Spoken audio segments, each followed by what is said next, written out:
देखिए जिस तरीके से नमस्कार, रिपब्लिक भारत देख रहे हैं आप। आपके साथ मैं हूं मीनाक्षी रजत। तो सबसे पहले अब हम बात करेंगे महाराष्ट्र के महामुकाबले की। महामुकाबला हो चुका है और अब जो परिणाम सामने आए हैं महाविजय के, उस पर बात कर लेते हैं। जहां महायुति के खाते में जो बढ़त है वो 232 सीटों पर आगे दिख रहे हैं, तो वही महाअघाड़ी 52 और अन्य 4 पर है। महाअघाड़ी जिसकी तरफ से बड़े बड़े दावे किए गए थे, अब वो पूरी तरीके से सिमट चुके हैं। लेकिन महायुति सबसे ज्यादा बीजेपी के खाते में जो सीटें आई है वो चर्चा का विषय बनी हुई है कि स्ट्राइक रेट अच्छा खासा रहा है। 149 सीटों पर चुनाव लड़ने की तैयारी थी, चुनाव लड़ते हैं और उसके बाद 131 सीटों पर अभी वो आगे नजर आ रहे हैं, जीत में नजर आ रहे हैं। श्वेता के पास चलेंगे और जानेंगे अगली जानकारी। बिल्कुल मीनाक्षी, आंकड़े आप बता रही थी, लेकिन इस बीच आपको बताते हैं कि संजय राउत को देवेंद्र फडणवीस ने करारा जवाब दिया है। उन्होंने कहा कभी कभी फडणवीस ने झारखंड में जेएमएम चुनाव जीती तो ईवीएम ठीक है, चुनाव नतीजों पर सवाल उठाने पर यह वार किया गया है। क्योंकि संजय राउत आज सुबह ये कह रहे थे कि जो रुझान आ रहे हैं वो जनता को स्वीकार नहीं होंगे, गड़बड़ी की बात वो कर रहे थे, जिस पर जवाब दिया गया है देवेंद्र फडणवीस की ओर से। वो ये कह रहे हैं कि झारखंड में जेएमएम चुनाव जीती तो ईवीएम ठीक है, महाराष्ट्र में अगर महाविकास आघाड़ी चुनाव हारी तो क्या ईवीएम खराब हो गया। संजय राउत को देवेंद्र फडणवीस आत्म मंथन की सलाह दे रहे हैं। क्या कहा, सुनिए। पहली बात तो ये है कि संजय राउत, इनके ऊपर मैं कभी प्रतिक्रिया देता नहीं, लेकिन आज आवश्यकता इसलिए दे रहा हूँ। मुझे ये पता है कि झारखंड में झारखंड मुक्ति मोर्चा जीता है तो बहुत लेजिटिमेट जीता है। वहाँ चुनाव एकदम फेयर हुआ है, वहाँ पर इलेक्शन कमीशन ने अच्छा काम किया है, वहाँ पर ईवीएम इतना पक्का था कि वो हैक ही नहीं हो सकता, वहाँ लोकतंत्र का विजय हुआ है। और महाराष्ट्र में अगर हमको लैंडस्लाइड विक्ट्री मिली है तो इलेक्शन कमीशन भी बायस हो गया है, यहाँ का ईवीएम हैक हो गया है, यहाँ पर लोकतंत्र की हत्या हो गई है। कि कभी ना कभी आत्मचिंतन करने की आवश्यकता होती है। जो आत्मचिंतन नहीं करते जिंदगी में वो समाप्त हो जाता है। मुझे ऐसा लगता है कि कभी ना कभी आत्मचिंतन करना चाहिए और इस प्रकार से वो बात करेंगे तो क्या लोगों का विश्वास बैठेगा। और अगली बड़ी खबर की तरफ आपको लिए चलते हैं। जनता ने प्रचंड बहुमत दिया, देवेंद्र फडणवीस ने अपनी बात शुरू की यहीं से। जनता ने प्रचंड बहुमत दिया, लोगों ने एकजुट होकर वोटिंग की, फेक नैरेटिव के खिलाफ वोटिंग की है जनता ने और ध्रुवीकरण के खिलाफ जनादेश दिया है। देवेंद्र फडणवीस ने ये बातें कही हैं और खुलकर अपनी बात रखी। उन्होंने जनता का शुक्रिया किया, फेक नैरेटिव पर अपनी बात रखी और उस भ्रम को तोड़ देने की बात कही जनता की तरफ से। तो उन्होंने अपने इस योगदान के बारे में बस इतना कहा कि उन्होंने इस पूरे सफर में एक छोटा योगदान दिया है।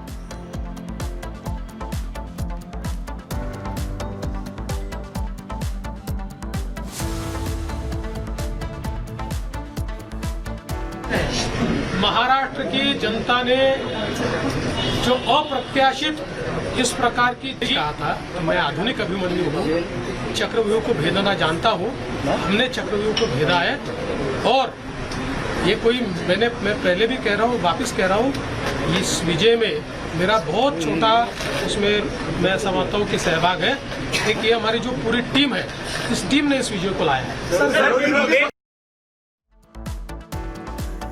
तो देवेंद्र फडणवीस को आपने सुना, उन्होंने एक प्रेस कॉन्फ्रेंस की और साफ तौर पर यह कहा कि ये महायुति की जीत है और ये जो आंकड़े हैं वो जश्न के लायक है, जश्न मनाया भी जा रहा है। लेकिन इस पर देवेंद्र फडणवीस की तरफ से ये बयान दिया गया है कि ये महायुति की जीत है। जिस तरीके से ये नंबर गेम पूरी तरीके से यहाँ महायुति के पक्ष में है, उनका कहना है कि हमने मिलकर के चुनाव लड़ा।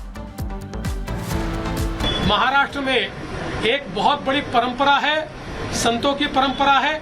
इस परंपरा का निर्वाह करने वाले अलग अलग पंथों के जो हमारे सारे साधु संत हैं, उनका भी आशीर्वाद हमको मिला, जिन्होंने बिल्कुल गांव-गांव तक जाकर अलख जगाया और एक रहने का संदेश दिया, जिसके कारण मैं ऐसा मानता हूं कि एक बहुत अच्छा विजय हमको मिला है।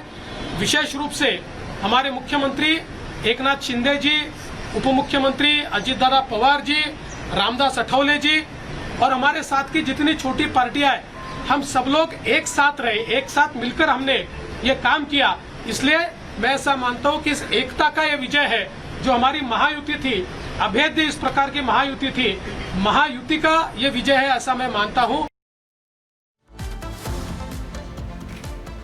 तो इस वक्त देवेंद्र फडणवीस को आप सुन रहे थे। शिंदे अजित पवार का आभार व्यक्त किया गया देवेंद्र फडणवीस की ओर से। ये महायुति की जीत है, वो ये कहते हुए भी अभी आप सुन रहे थे जिस तरह से वहां पर जश्न मनाया जा रहा है।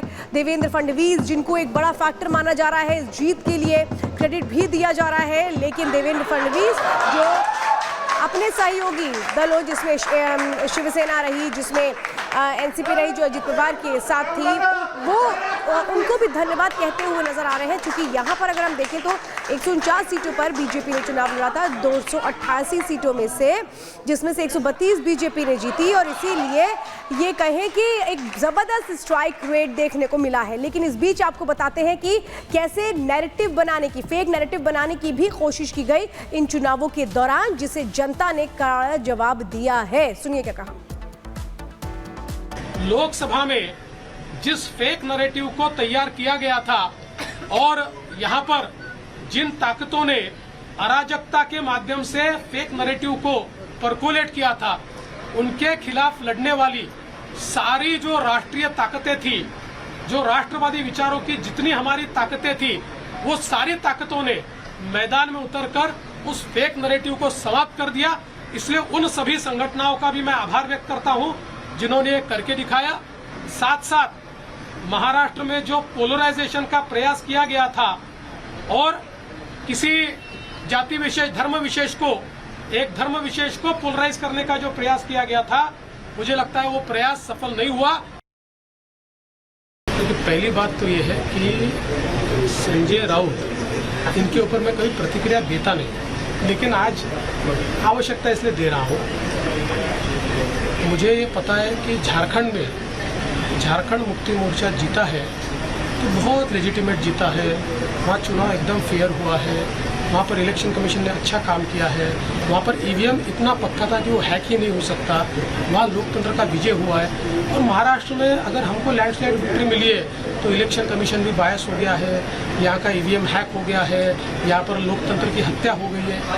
ये कभी ना कभी आत्मचिंतन करने की आवश्यकता होती है। जो आत्मचिंतन नहीं करते जिंदगी में वो समाप्त हो जाता है। मुझे ऐसा लगता है कि कभी ना कभी आत्मचिंतन करना चाहिए, और इस प्रकार से वो बात करेंगे तो क्या लोगों का विश्वास बैठेगा। और अमृता फडणवीस ने भी उन चुनावों को लेकर के कहा है कि देखिए बेहद टफ था, लेकिन जिस तरीके से जनता ने प्यार दिया, आशीर्वाद दिया, जो मैंडेट दिया, वो साफ तौर पर जश्न मनाने लायक है। हम बहुत खुश हैं उनकी तरफ से। और क्या कुछ कहा गया है इस मैंडेट को लेकर के, आप भी सुनिए। पार्टी डिसाइड करेगी, डेफिनेटली सब महायुति डिसाइड करेगी। मैं इतना ही चाहती हूँ कि जो महाराष्ट्र के लिए सबसे अच्छा है, जैसे आज हुआ है in terms of voting and voting percentage, वैसे ही आगे जाके जो भी लीडर हमारे सब मिलके चुनते हैं वो महाराष्ट्र के लिए सबसे अच्छा हो। पिछले एक महीना इलेक्शन कैंपेन काफी टफ था, कैसे बहुत टफ था, 24 घंटे कम पड़ रहे थे, और मैं भी नागपुर कॉन्स्टिट्यूएंसी में कांस्टेंट थी, सब कार्यकर्ताओं के साथ थी, तो बहुत खुशी है कि हर जगह बहुत अच्छे रिजल्ट।